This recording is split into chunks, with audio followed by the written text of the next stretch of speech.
إن الحمد لله نحمده ونستعينه ونستغفره ونعوذ بالله من شرور أنفسنا ومن سيئات أعمالنا من يهده الله فلا مضل له ومن يضلل فلا هادي له وأشهد أن لا إله إلا الله وحده لا شريك له وأشهد أن محمدًا عبده ورسوله أما بعد فإن خير الحديث كتاب الله وخير الهدي هدي محمد صلى الله عليه وسلم وشر الأمور محدثاتها وكل محدثة بدعة وكل بدعة ضلالة وكل ضلالة في النار. أعوذ بالله السميع العليم من الشيطان الرجيم. بسم الله الرحمن الرحيم. يا أيها الذين آمنوا اتقوا الله حق تقاته ولا تموتن إلا وأنتم مسلمون. يا أيها الناس اتقوا ربكم الذي خلقكم من نفس واحدة وخلق منها زوجها وبث منهما رجالا كثيرا ونساء واتقوا الله الذي تساءلون به والأرحام إن الله كان عليكم رقيبا. يا أيها الذين آمنوا اتقوا الله وقولوا قولا سديدا يصلح لكم أعمالكم ويغفر لكم ذنوبكم ومن يطع الله ورسوله فقد فاز فوزا عظيما. معزز حاضرین جمعہ، دینی و ملی بھائیوں، اس وقت ہم رمضان المبارک کے بابرکت مہینے سے گزر رہے ہیں. یہ اللہ رب العالمین کی بہت بڑی نعمت ہے. اللہ رب العالمین کا بہت بڑا فضل و احسان ہے کہ اس نے ہمیں رمضان المبارک کا خیر و برکت والا مہینہ عطا فرمایا. سامعین کرام، رمضان المبارک کے اندر ہم مسلمانوں پر اس مہینے کے روزے رکھنا اللہ رب العالمین نے واجب اور فرض قرار دیا ہے. اور اللہ رب العالمین نے جو روزے ہمارے اوپر فرض کیے ہیں، اس فرضیت کا کوئی مقصد ہے، اس کی کوئی حکمت ہے، اس کی کوئی وجہ ہے. یہ روزے ہمارے اوپر یوں ہی فرض نہیں کیے گئے ہیں. سامعین کرام، یوں تو ہماری شریعت کے اندر جتنے بھی احکامات ہیں، ان تمام احکامات کا کوئی نہ کوئی مقصد ہوتا ہے، کوئی نہ کوئی حکمت ہوتی ہے. لیکن اللہ رب العالمین بیشتر احکام کی حکمتوں کو نصوص کے اندر ذکر نہیں کرتا ہے. بہت سارے احکام ایسے ہیں جن احکام کو اللہ رب العالمین نے ہمارے اوپر لاگو فرمایا، لیکن صراحت کے ساتھ اور وضاحت کے ساتھ اس کی کوئی خاص حکمت نہیں بتائی. لیکن وہیں پر کچھ احکام ایسے ہیں جن کو مشروع قرار دینے کے بعد اللہ رب العالمین نے اس کی حکمت اور اس کا مقصد بھی بتا دیا. روزہ انہی عبادتوں میں سے ایک عبادت ہے جس کی حکمت اور مقصد کو اللہ رب العالمین نے اس کی فرضیت کے ساتھ ہی بتا دیا. آپ سامعین کرام، قرآن کریم کی یہ آیت بارہا سنے ہوں گے اور سنتے ہوں گے، جس میں اللہ رب العالمین فرماتا ہے: یا ایھا الذین آمنوا کتب علیکم الصیام کما کتب علی الذین من قبلکم لعلکم تتقون. اس آیت کے اندر اللہ رب العالمین نے روزوں کو فرض قرار دیا اور مومنوں کو مخاطب کر کے کہا کہ یا ایھا الذین آمنوا کتب علیکم الصیام، مومنوں تمہارے اوپر روزے فرض قرار دیے گئے ہیں. کما کتب علی الذین من قبلکم، بالکل اسی طرح سے جس طرح سے گزشتہ امتوں پر روزے فرض قرار دیے گئے تھے. اس کے آگے اللہ رب العالمین ارشاد فرماتا ہے لعلکم تتقون. اللہ رب العالمین اس جملے کے اندر روزے کی حکمت بتلا رہا ہے، روزے کا مقصد بتلا رہا ہے، لعلکم تتقون۔ روزے تمہارے اوپر اس لیے فرض قرار دیے گئے ہیں تاکہ تم تقوی والے بن جاؤ، تاکہ تم متقی بن جاؤ۔ سامعین کرام، یوں تو روزے کے اور کئی سارے مقاصد ہو سکتے ہیں، لیکن روزے کا جو سب سے بڑا مقصد ہے وہ ہے اللہ رب العالمین کا تقوی اختیار کرنا۔ تقوی کس کو کہتے ہیں؟ اگر آسان الفاظ میں تقوی کو ڈیفائن کیا جائے تو تقوی کا معنی ہوتا ہے اللہ رب العالمین کی اطاعت کرنا اور اللہ رب العالمین کی معصیت سے بچنا۔ جن چیزوں کا حکم اللہ تعالیٰ نے دیا ہے ان کو بجا لانا، اور جن چیزوں سے اللہ نے روکا ہے ان سے رک جانا، اسی کا نام تقوی ہے۔ اور روزے کا سب سے بڑا مقصد تقوی کا حصول ہے۔ سامعین کرام، ہم میں سے کوئی بھی شخص جس کو اللہ رب العالمین نے عقل سلیم عطا کیا ہے، جب وہ دنیا کے اندر کوئی کام کرتا ہے تو کام کرنے کے بعد وہ نتیجے پر غور کرتا ہے، رزلٹ پر غور کرتا ہے کہ میں نے یہ کام کیا اور جس مقصد سے میں نے یہ کام کیا، کیا ہمارا وہ مقصد حاصل ہوا یا حاصل نہیں ہوا۔ اگر کوئی کام کرنے کے بعد اس کا مقصد حاصل ہوا، ہم ٹارگٹ تک پہنچے، تب تو ہم اپنے آپ کو کامیاب مانتے ہیں، اور جو کام ہم نے کیا اگر اس کام کا کوئی نتیجہ اور کوئی رزلٹ نہیں آیا تو ہم اپنے آپ کو ناکام سمجھتے ہیں۔ بالکل یہی حال روزے کا بھی ہے۔ جب اللہ رب العالمین نے روزے کا مقصد تقوی بتلایا، اگر روزہ رکھنے کے بعد ہمیں تقوی حاصل ہوتا ہے، اس کا مطلب ہم کامیاب ہیں، ہمارے روزے کامیاب ہیں۔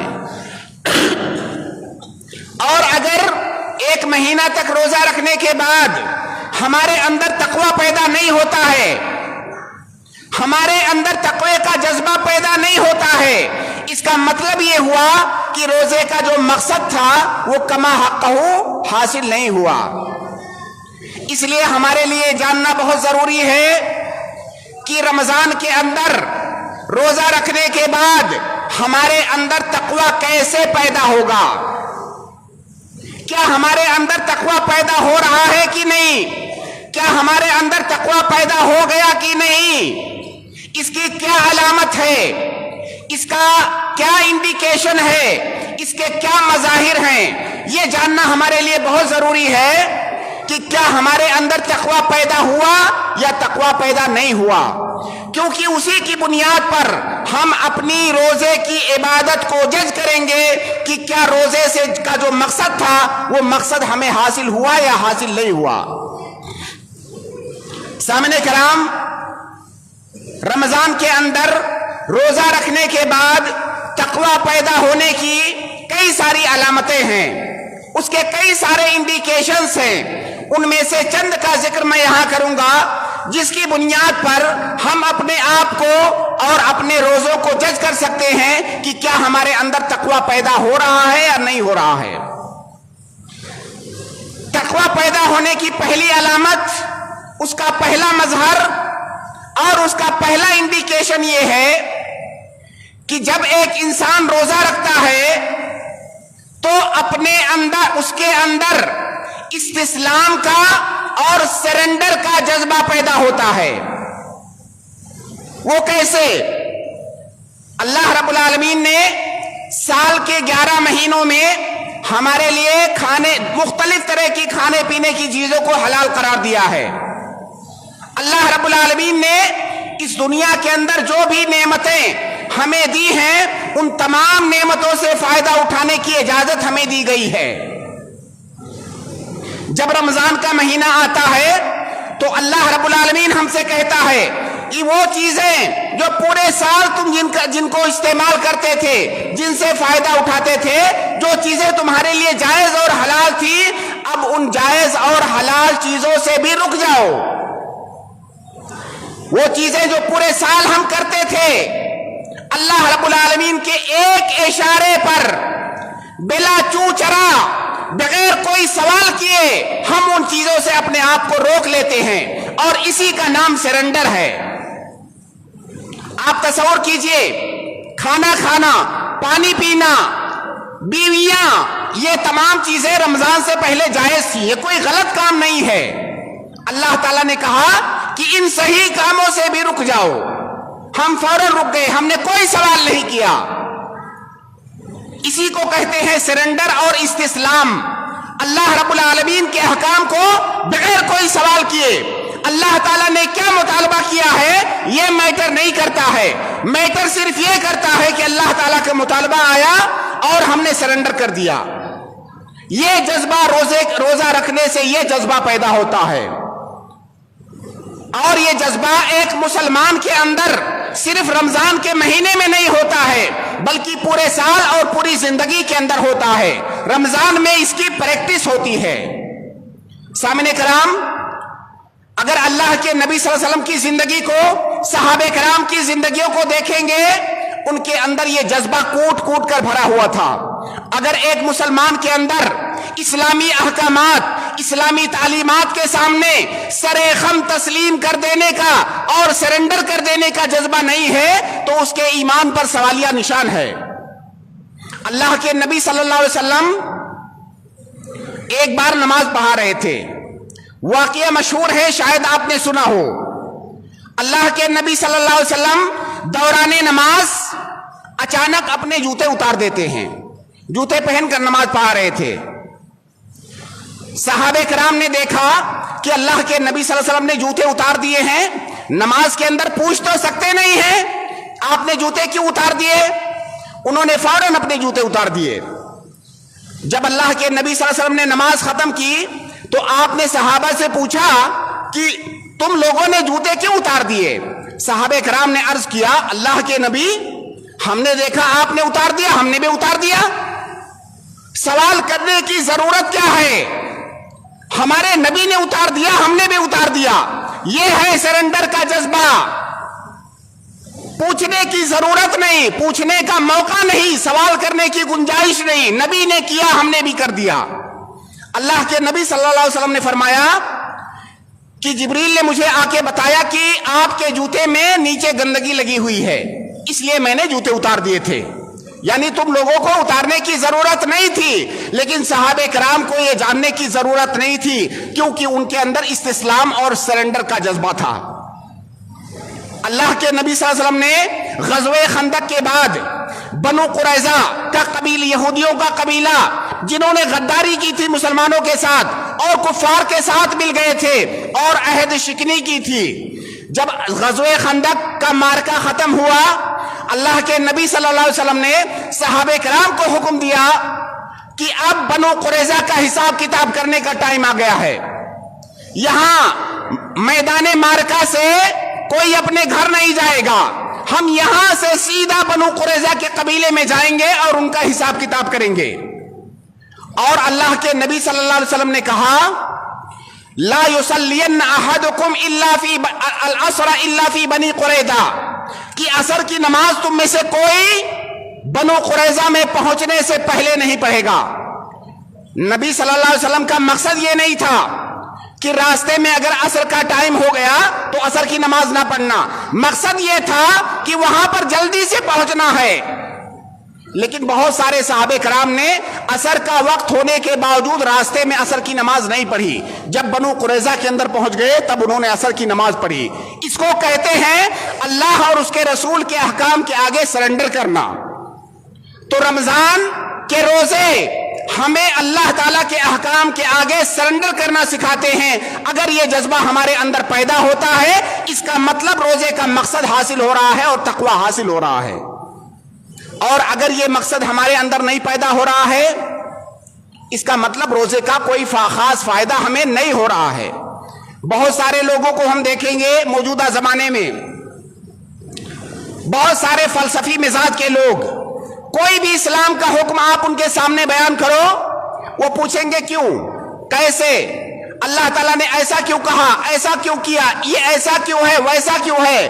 میرے بھائی، اگر یہ سوال آپ کرنے لگے، इस्लाम के अंदर आप 10 कदम नहीं चल सकते। ऐसे लोगों से मैं पूछता हूं कि अल्लाह ताला ने मगरिब की नमाज 3 रकात और इशा की नमाज 4 रकात क्यों फर्ज किया? क्या वजह है? क्या आप वजह जान सकते हैं? हम नहीं जान सकते। इसकी वजह सिर्फ यह है कि अल्लाह ने कहा, हमने किया, बस। इसके आगे कोई सवाल नहीं। तो रोजा हमें इस्लामी तालीमात के सामने, अल्लाह और उसके रसूल के सामने हमें सरेंडर करने का जज्बा सिखाता है। अगर यह जज्बा आपके अंदर पैदा हो रहा है, इसका मतलब तकवा पैदा हो रहा है। दूसरा मजहर, तकवा का दूसरा मजहर रमजान के अंदर यह है कि अल्लाह रब्बुल आलमीन की नेमतों पर अल्लाह रब्बुल आलमीन का शुक्रिया अदा करना। सामने कराम, अल्लाह ताला ने हमें तरह तरह की नेमतों से नवाजा है जिनसे हम पूरी जिंदगी फायदा उठाते हैं। और जो नेमतें हमें अल्लाह रब्बुल आलमीन बगैर किसी खास मशक्कत के अता करता है, हम उन नेमतों की कदर नहीं करते हैं। आमतौर से इंसानी फितरत है। लेकिन जब वो नेमतें हमसे छीन जाती हैं, तब हमें पता चलता है कि वो नेमत कितनी बड़ी थी। हम पूरे साल खाते पीते हैं, अल्लाह ताला की दी गई तमाम तरह की नेमतों से इस्तेफादा करते हैं, लेकिन जब हम एक गिलास पानी पीते हैं तो क्या कभी हम सोचते हैं कि अल्लाह ताला की ये कितनी बड़ी नेमत है? जब हम 3 टाइम खाना खाते हैं, क्या हम गौर करते हैं कि ये कितनी बड़ी नेमत है अल्लाह रब्बुल आलमीन की? आमतौर से गौर करने की तौफीक नहीं होती है।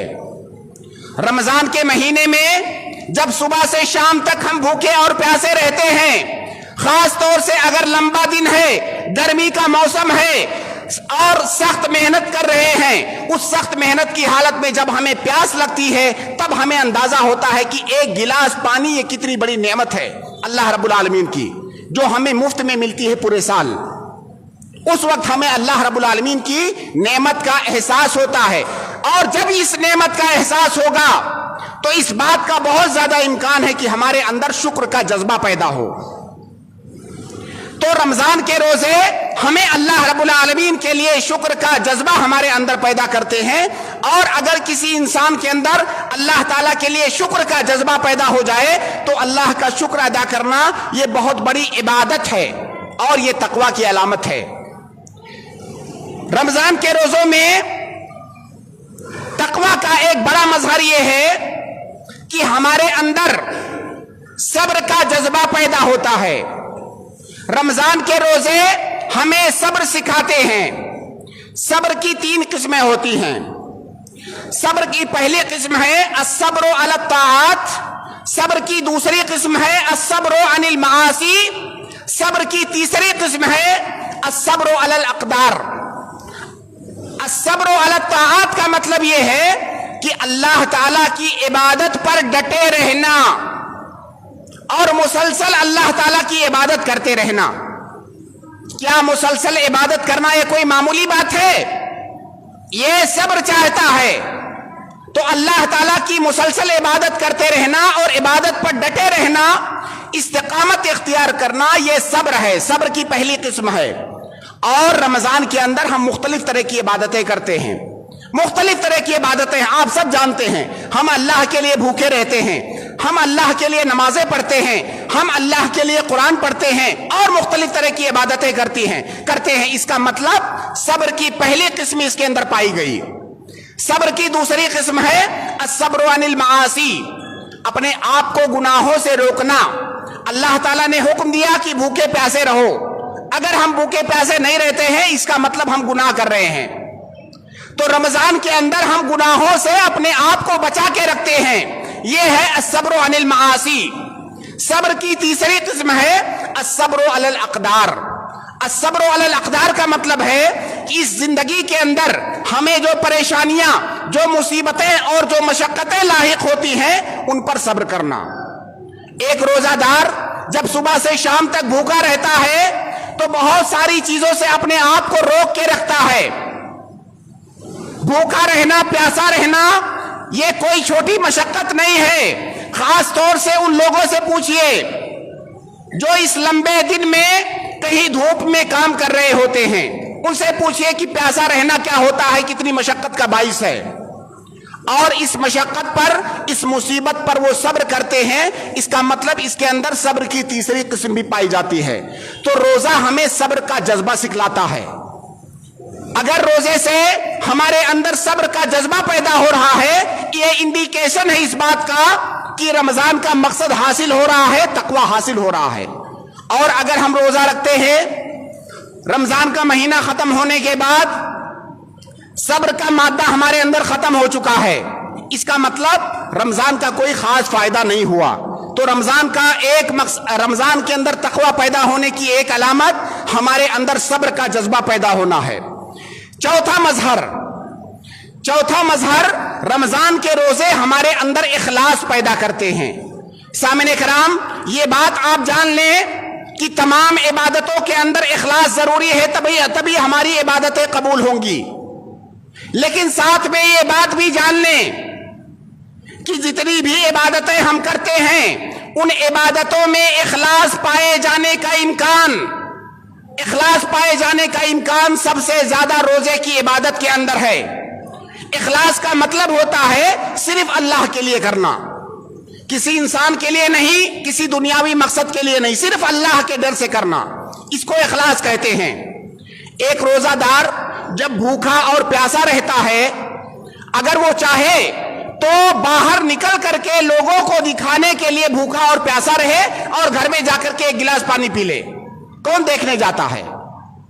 आपके बीवी बच्चे भी नहीं जान पाएंगे कि आपने पानी पी लिया है।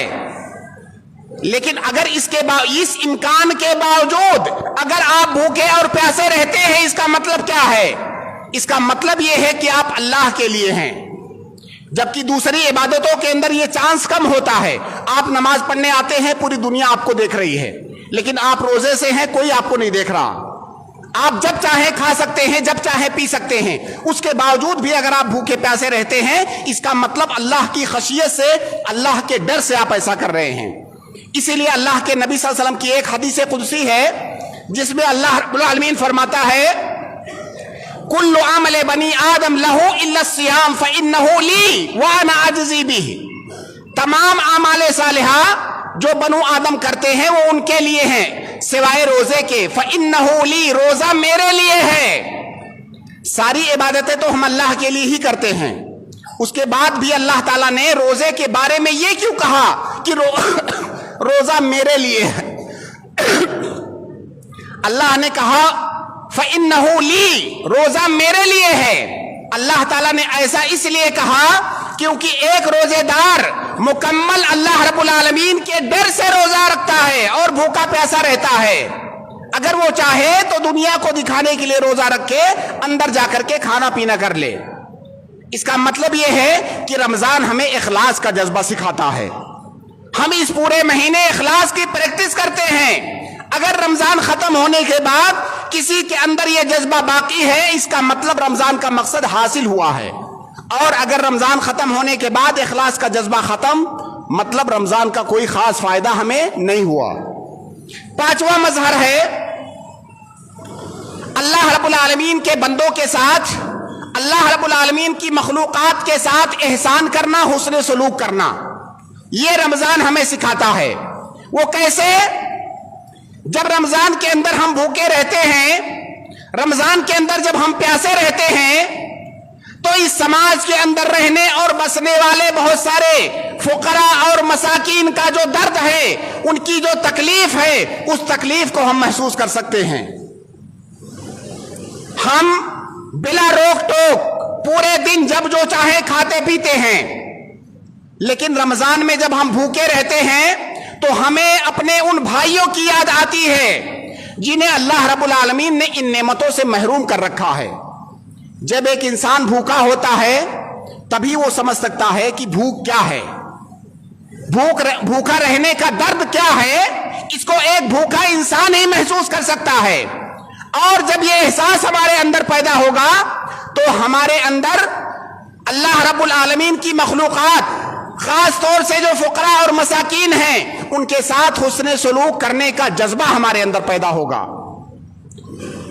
तो रोजा हमें अल्लाह रब्बुल आलमीन के मखलूकात के साथ एहसान और हुस्न सलूक करने का जज्बा हमारे अंदर पैदा करता है और इससे हमारे अंदर तकवा पैदा होता है।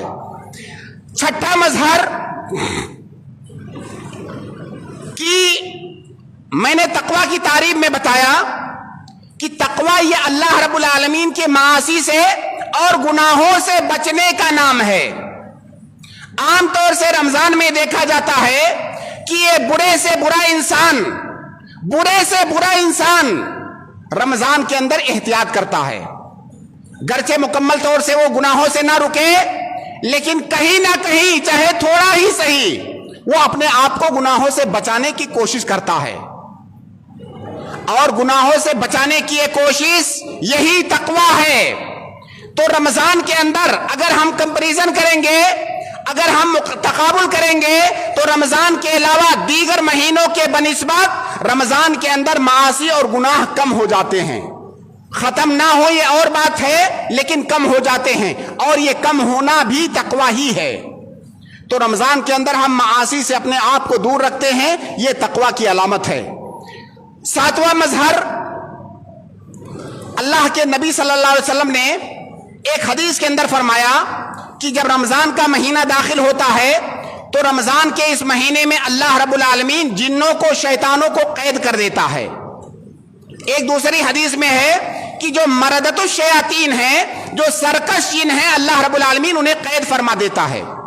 सामने कराम, हम इंसानों के भटकने के बहुत सारे असबाब होते हैं, गुनाह करने के बहुत सारे असबाब होते हैं। उन्हीं असबाब में से एक सबब, ये मुकम्मल सबब नहीं है, उन्हीं असबाब में से एक सबब शैतान का हमें बहकाना है। शैतान का बहकावा भी हमारे गुनाहों का एक सबब है।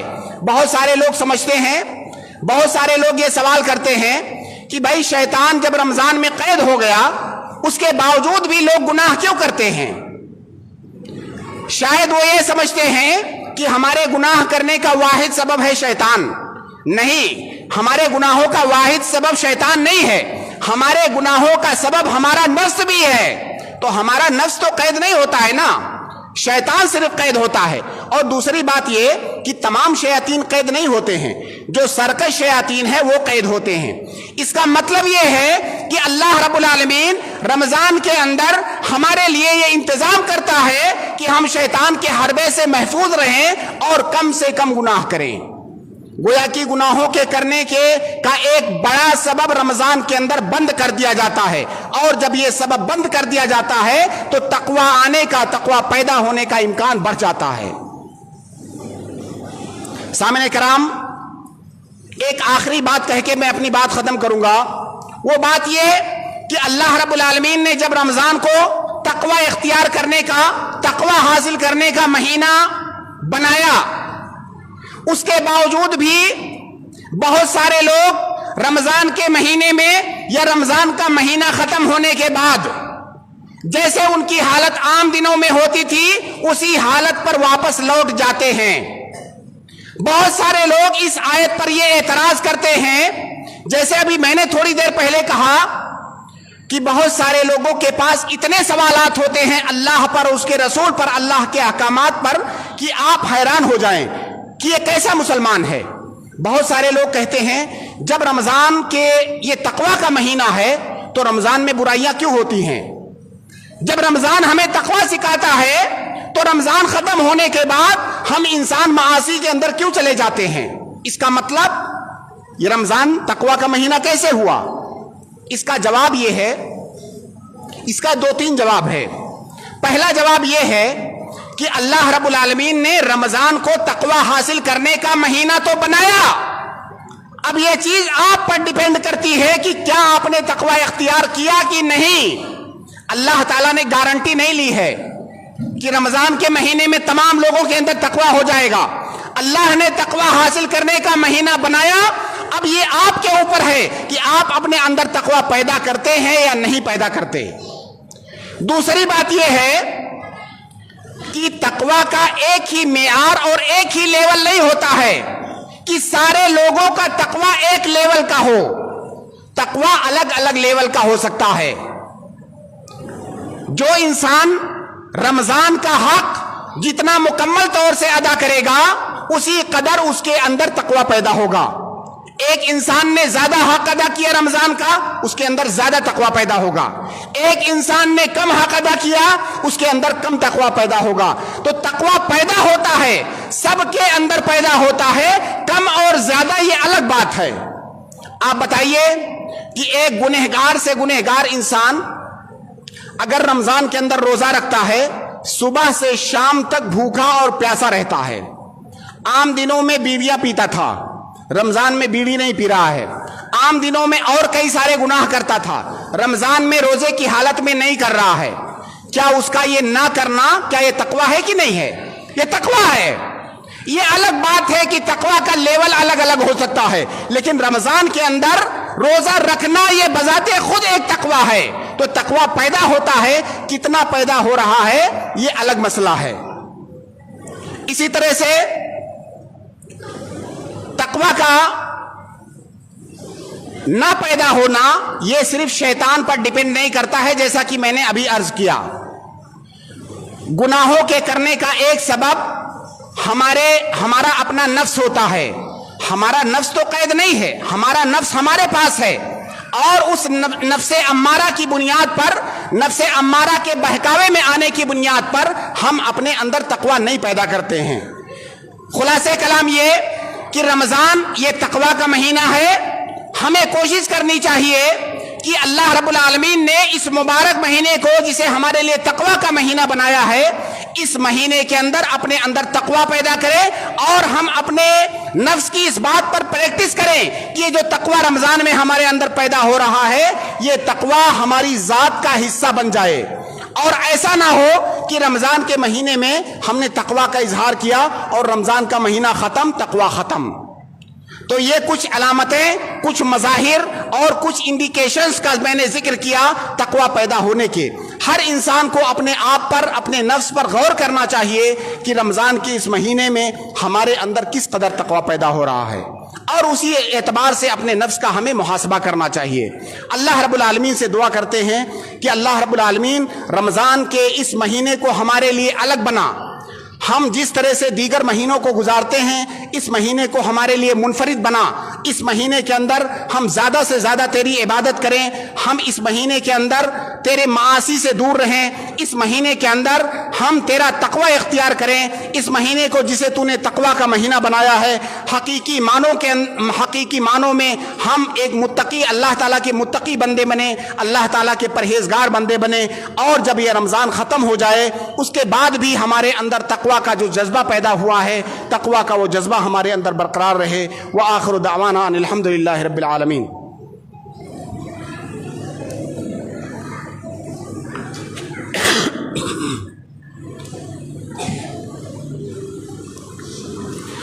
इन्नल हम्दुलिल्लाह नहमदुहु व नस्तईनुहु व नस्तगफिरुहु व नऊज़ु बिल्लाहि मिन शुरूरि अंफुसिना व मिन सय्यिआति अमालिना मन यहदिहिल्लाहु फला मुदिल्ल लहु व मन युद्लिल फला हादिय लहु व अशहदु अन ला इलाहा इल्लल्लाहु वहदहु ला शरीका लहु व अशहदु अन्न मुहम्मदन अब्दुहु व रसूलुहु।